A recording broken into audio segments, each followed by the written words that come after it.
Olá, amigos do grupo de estudo dos Fundamentos da Doutrina Espírita. Vamos dar continuidade aos nossos assuntos, sendo que hoje nós vamos ver Gênese e Evolução Espiritual. Já falamos no vídeo anterior a respeito da Gênese e Evolução Material, e hoje nós vamos falar sobre a formação e a evolução do Espírito. Conforme nós vemos no Livro dos Espíritos, Deus é o responsável pela criação. E no processo de criação, fazendo um apanhado também do que Kardec fala no livro A Gênese, nós vemos que a criação divina é responsável pela formação de dois princípios.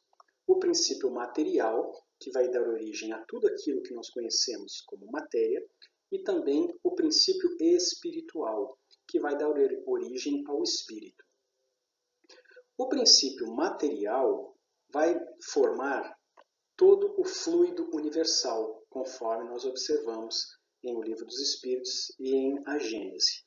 Enquanto o princípio espiritual vai formar o espírito, aquele que nós vimos no estudo anterior como sendo grafado com a letra E minúscula, que representa o princípio inteligente, a inteligência, o pensamento, as ideias.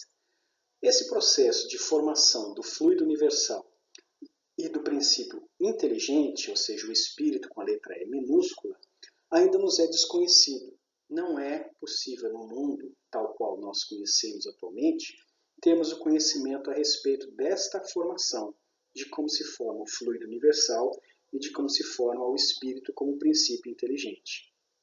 Mas, na sequência, nós vemos a formação do mundo espiritual. Primeiro, sobre a ótica da matéria. O fluido universal vai sofrer diversas transformações, sendo que uma delas é a formação do chamado fluido material, que vai compor o mundo material propriamente dito. Mas também uma outra diferenciação do fluido universal vai formar o chamado fluido espiritual, que forma todo o mundo espiritual, inclusive o envoltório do espírito, aquele que faz a intermediação entre a matéria grosseira e o espírito propriamente dito, como princípio inteligente, que é o chamado perispírito, palavra criada por Kardec. Então, o perispírito é também formado por matéria espiritual, diferente da matéria do mundo corpóreo, mas ainda assim continua a ser matéria. Sempre que tivermos dúvida, recordemos, se tudo que existe no universo é Deus, espírito e matéria, se o princípio inteligente, espírito com letra E minúscula, está separado da formação da matéria, então o perispírito tem que estar vinculado à formação material, a matéria do mundo espiritual, mas ainda assim matéria. Diferente da matéria que nós encontramos aqui na Terra, pelas suas propriedades e características, mas de uma mesma origem, que é o fluido universal. Então, o princípio inteligente vai se revestir desse perispírito e vai formar o espírito, a individualidade do mundo espiritual, a entidade espírito, que nós grafamos com a inicial E maiúscula, conforme vimos em O Livro dos Espíritos. Então, os espíritos e a matéria que forma o fluido espiritual compõem, portanto, o mundo espiritual propriamente dito. Adentrando então agora ao mundo corpóreo, o mundo carnal, nós encontramos as transformações do fluido material, que vão compor o mundo corporal, o mundo terreno. Então nós temos o seguinte: do fluido material se origina toda a matéria que nós conhecemos, compondo não somente a Terra, mas tudo aquilo que existe no universo, é claro, aquilo que pode ser visto pelos instrumentos da ciência. Mas esta matéria vai se organizar formando corpos inanimados. Então, por exemplo, o ar é composto de matéria, não forma propriamente dito um corpo, mas o corpo inanimado é, por exemplo, a rocha, o solo, a água. Todos esses são corpos, eles têm propriedades físicas bem definidas, ocupam uma porção do espaço, ocupam sua posição no espaço, mas não são dotados de vida. São corpos inanimados. Se nós quisermos nos referir, portanto, aos corpos animados, aqueles corpos que têm vida, então deveremos entender que uma outra porção do fluido universal vai formar aqui no mundo o que nós chamamos de fluido vital. Como o próprio nome diz, o fluido da vida. É exatamente este fluido que vai dar vida à matéria. E é fluido dessa natureza que vai ser utilizado por todos nós nos processos de passe, naquele processo de recomposição da saúde orgânica, porque é uma transmissão desses fluidos vitais, que é característico, peculiar de cada um dos corpos animados. Então, um corpo sem vida, quando ele recebe a sua porção de fluido vital, se transforma num corpo animado, um corpo com vida. Então, as plantas são corpos animados, possuem fluido vital. Os animais são corpos animados, possuem fluido vital. E o corpo humano também é animado, também possui fluido vital. Então, aqui na Terra, nós temos um corpo que vai estar animado pelo fluido vital e que vai se tornar a habitação do espírito como entidade, que é o princípio inteligente revestido do perispírito. Este conjunto, princípio inteligente e perispírito, encarna num corpo animado, formando, portanto, o que nós chamamos de alma, que é uma pessoa, um indivíduo encarnado, um ser encarnado. A este processo de junção do espírito com o princípio inteligente, com o seu próprio perispírito, que não o abandona, adentrando a um corpo animado e dando-lhe inteligência, isso, portanto, caracteriza o ser humano, o ser encarnado. É o que nós chamamos, portanto, de uma alma encarnada.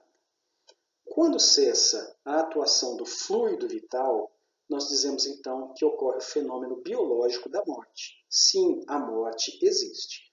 Então, através da morte, o fluido vital que animava um corpo humano, ele volta para o reservatório de fluidos vitais. Ele retorna ao todo, enquanto que a matéria que compunha o corpo volta à porção de matéria. Ele vai ser reciclado, vai ser reutilizado. Através da decomposição, os elementos químicos que compõem o corpo físico voltam ao solo e aí dos solos retomam ao ciclo natural. Através das plantas, dos animais e através da alimentação formarão novos corpos humanos. Certo? Enquanto que o espírito que estava habitando este corpo enquanto era vivo, com a morte do corpo físico, o espírito volta ao mundo espiritual. Este é o chamado processo de desencarnação. Então, a perda do fluido vital e a decomposição da matéria caracterizam a morte biológica, enquanto a libertação do espírito e o seu retorno ao mundo espiritual caracterizam a desencarnação. Isso é importante. São dois fenômenos. Não é um sinônimo. Nós estamos falando de duas coisas que acontecem ou não ao mesmo tempo. Então, através desse processo encarnação e desencarnação, o espírito passa pelo processo de evolução. Observamos então, a partir da questão de número 100 de O Livro dos Espíritos, a escala espírita proposta por Kardec para explicar o processo de melhoria do espírito. É claro que ali Kardec, quando trata desse assunto, está dando uma visão geral, não uma visão absoluta. Não significa que aquela classificação é única, é apenas uma proposta a partir do ensinamento dado pelos Espíritos. E, apesar de ele nos falar de 10 classes de espíritos reunidas em 3 diferentes ordens, é mais importante nós termos em mente o significado das ordens do que das 10 classes. Porque nós não precisamos passar pelas 10 classes, mas nós precisamos passar pelas 3 ordens, que são as mais importantes. Então nós encontramos a seguinte classificação trazida por Kardec. As classes mais imperfeitas, na ordem inferior, nós encontramos os chamados espíritos imperfeitos, que estão divididos em 5 classes. Mas a grande característica que unifica essas 5 classes na mesma ordem de espíritos imperfeitos é que eles apresentam predomínio da matéria em relação ao espírito. São propensos para o mal, podendo realizá-lo ou não, mas têm uma aptidão, uma vontade, um desejo maior, uma tendência maior de realizarem o mal. São espíritos ignorantes, orgulhosos, egoístas, e daí decorrem todas as paixões decorrentes desses sentimentos mais atrasados, mais primitivos. Espíritos desta ordem têm a intuição de Deus, mas não conseguem compreendê-lo, o que demonstra que nós, como não temos atributos, não temos sentidos para entender e compreender Deus, isso mostra a imperfeição característica dos espíritos que habitam a Terra e do qual nós fazemos parte. Não é um demérito, não estamos falando que somos maus, mas estamos falando que ainda somos imperfeitos, ainda temos muito que caminhar.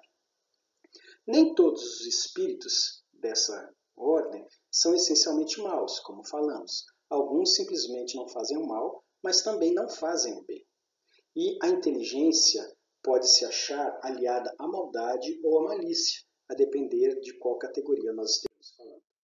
Então agora vamos ver com mais propriedade cada uma dessas 5 classes de espíritos. Primeiro, Kardec nos fala sobre os espíritos impuros. Eles são inclinados ao mal, dão conselhos pérfidos, sopram discórdia e desconfiança, semeiam coisas ruins entre nós, e seus assuntos são muito triviais, são muito grosseiros, têm pendores ou tendências muito baixas, não são elevadas. Para alguns povos, eles são conhecidos como divindades maléficas, designados às vezes como nome de demônios, de maugênios, espíritos do mal. Por isso essa simbologia que colocamos. Não existem propriamente dito os chamados demônios. Aqui é apenas uma referência visual. Não que existam entidades criadas para o mal. Não que as pessoas se transformem em demônios. É apenas uma referência visual para recordarmos que existem espíritos que ainda atuam no mal e de uma maneira muito forte. Esses espíritos são propensos a todos os vícios gerados pelas paixões mais degradantes e de mais inferioridade. E muitas vezes fazem o mal por prazer. É o que caracteriza, portanto, os espíritos impuros. Então agora vamos ver com mais propriedade cada uma dessas 5 classes de espíritos. Primeiro, na sequência, encontramos os chamados espíritos levianos. São espíritos ignorantes, travessos, que não refletem muito sobre as suas ações e muitas vezes zombam das atitudes alheias. Se metem em tudo, respondendo às questões de qualquer natureza, mesmo sem ter o conhecimento, porque eles não se importam com a verdade. Gostam de causar aborrecimentos, desgostos, às vezes algumas alegrias aborrecem as pessoas e gostam de também induzi-las a cometerem erros. A esta classe pertencem os espíritos que vulgarmente as pessoas chamam de duendes, trasgos, gnomos, diabretes, quando estamos falando dos desencarnados. Mas entre os encarnados nós encontramos também pessoas que se enquadram perfeitamente nessa descrição. E são espíritos que exploram as falhas e o lado ridículo das pessoas e das coisas, comentando em traços mordazes e satíricos. Quantos de nós não conhecemos pessoas que são assim, que agem com brincadeiras de mau gosto, que fazem com que os outros passem por transtornos, por aborrecimentos e se divertem com isso? Na terceira, então agora vamos ver com mais propriedade cada uma dessas 5 classes de espíritos. Primeiro, classe, nós vemos os chamados espíritos pseudo-sábios. A palavra pseudo significa falso. Então, eles não são sábios, eles são falsos sábios, porque eles dispõem de conhecimentos muito amplos, mas eles acham que têm muito mais conhecimento do que na verdade têm. Gostam muitas vezes de colocar a sua opinião sobre todos os assuntos como se os dominassem com grande capacidade, mas na verdade não entendem muito do que estão falando. A sua linguagem, às vezes, dá uma aparência de seriedade, de forma a poder iludir as pessoas em relação ao seu entendimento, à sua compreensão. Misturam algumas verdades que eles sabem, mas com erros bastante absurdos. E através desses erros, eles penetram a presunção, o orgulho, o ciúme e a obstinação de que ainda não puderam se despir. São, portanto, espíritos orgulhosos que tentam fazer aparentar que têm muito conhecimento, quando na verdade não os têm.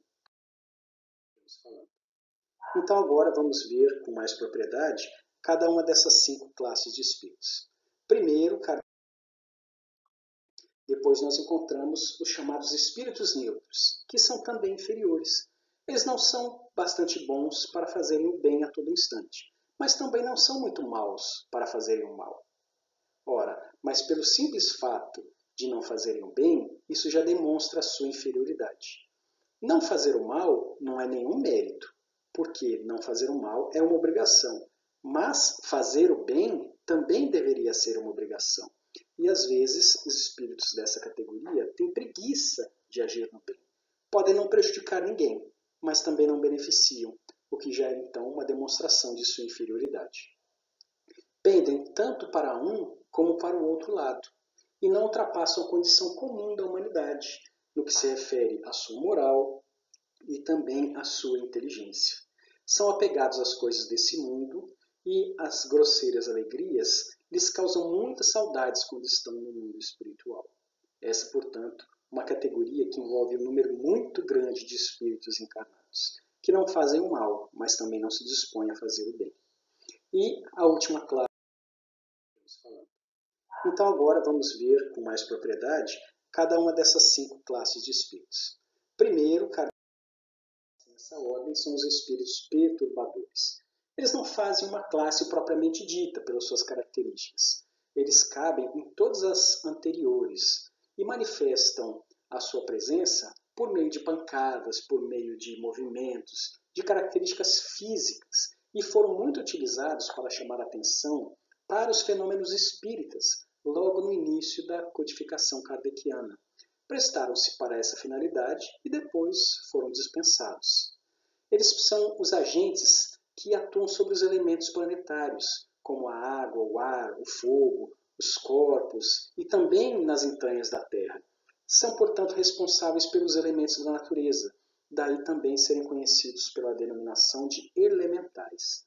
Todos os espíritos podem produzir esses fenômenos naturais, mas os de ordem mais elevada não se preocupam em fazer coisas desse tipo. Eles têm assuntos mais importantes para poder tratar e do qual não podem ser substituídos, como as grandes lições, os grandes ensinamentos de ordem moral ou intelectual. Então, eles também têm a capacidade de fazerem essas coisas pequenas, mas deixam para os espíritos inferiores dessa classe, que são chamados perturbadores. Depois, passamos então para a próxima. Então agora vamos ver com mais propriedade cada uma dessas 5 classes de espíritos. Primeiro, a ordem, espíritos bons, mais evoluídos do que os anteriores. Nessa classe, nessa ordem de espíritos, nós já encontramos uma preponderância do espírito em relação à matéria e o desejo e a capacidade de fazerem o bem. Compreendem a Deus e o infinito e gozam de uma felicidade dos bons. Ainda precisam passar por algumas provas, já não tem mais o que espiar, mas precisam ser provados até que atinjam a perfeição absoluta. Quando esses espíritos dessa ordem estão encarnados, demonstram a sua bondade, a sua benevolência em relação ao próximo. Não são movidos nem pelo orgulho, nem pelo egoísmo, ou até mesmo pela ambição. Não sentem ódio, rancor, inveja, ciúme e fazem o bem pelo desejo de fazer o bem, não movidos por vontades obscuras ou por outras intenções dissimuladas. Kardec então nos fala de 4 classes dentro desses espíritos bons. Primeiro, os chamados espíritos benévolos, em que a bondade é a principal característica entre eles. Eles sentem alegria em prestar serviço aos homens e em protegê-los em relação ao mal. Mas eles não são dotados de grandes conhecimentos. Têm um conhecimento melhor do que o nosso, mas a grande característica que eles têm é de serem mais evoluídos no sentido moral do que no sentido intelectual. Então, eles são mais bondosos do que sábios propriamente dito. Em contraposição aos espíritos benévolos, os chamados, encontramos os espíritos sábios, que se distinguem pela amplitude dos seus conhecimentos. São muito mais inteligentes do que bondosos. Eles se preocupam menos com as questões morais e muito mais com os assuntos ligados à intelectualidade, porque eles têm maior aptidão para isso.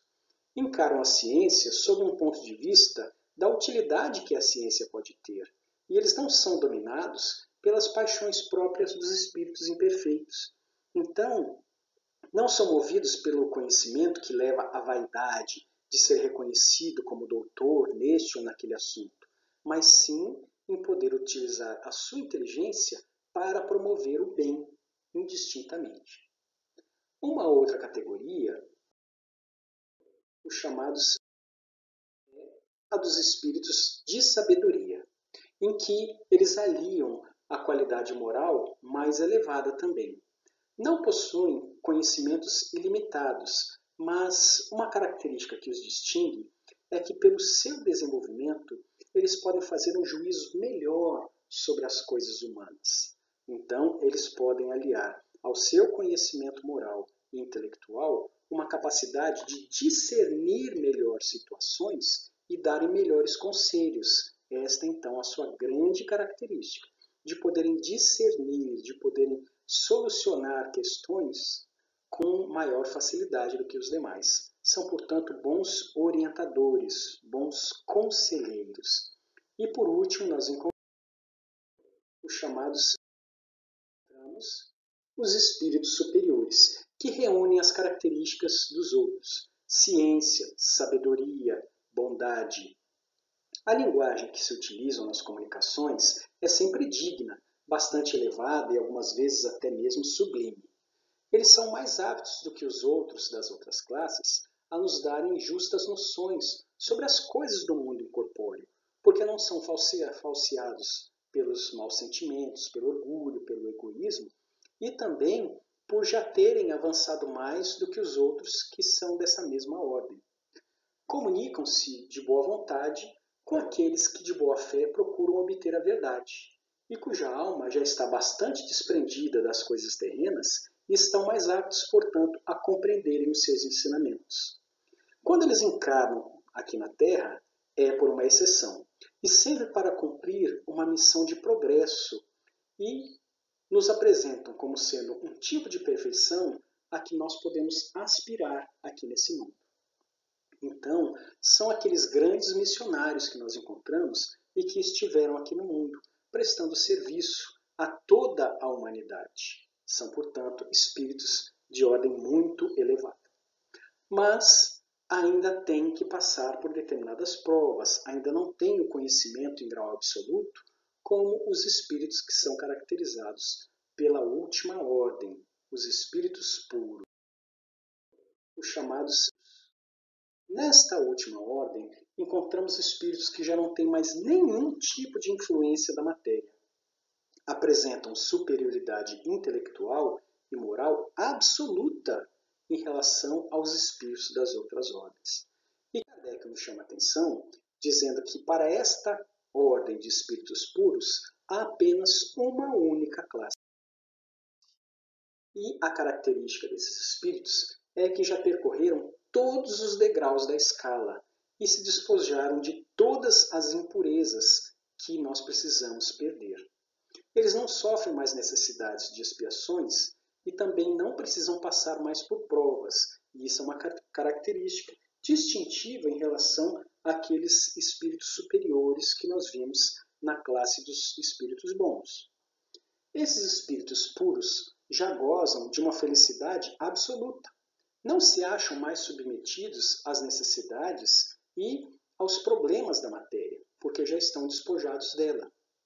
São os mensageiros e os ministros de Deus, cujas ordens executam diretamente de Deus para a manutenção da harmonia universal, não apenas vinculados a uma ou outra pessoa ou a um povo, mas no aspecto da harmonia universal propriamente dita. Comandam os espíritos de todas as ordens anteriores, auxiliando nos seus aperfeiçoamentos e designam a eles as suas missões, o que me faz acreditar que aqui na Terra o único espírito desta categoria seja realmente Jesus, porque designou aos outros as suas missões, mesmo aqueles espíritos de ordem mais elevada que nós podemos imaginar, que compõem o Antigo e o Novo Testamento, ou mesmo a história da humanidade. todos eles cumprindo ordens de Jesus, recebendo dele a missão sublime de vir auxiliar a Terra no seu aperfeiçoamento. Mas aquele que designa é superior, é melhor do que eles. Assim, eu imagino que seja a referência a Jesus, talvez o único que já tenha atingido o ápice da escala que nós podemos imaginar. Então, com isso, nós encerramos este assunto e, numa próxima ocasião, daremos continuidade aos nossos estudos. Muita paz a todos e até a próxima oportunidade. Kardec nos chama a atenção dizendo que para esta ordem de espíritos puros há apenas uma única classe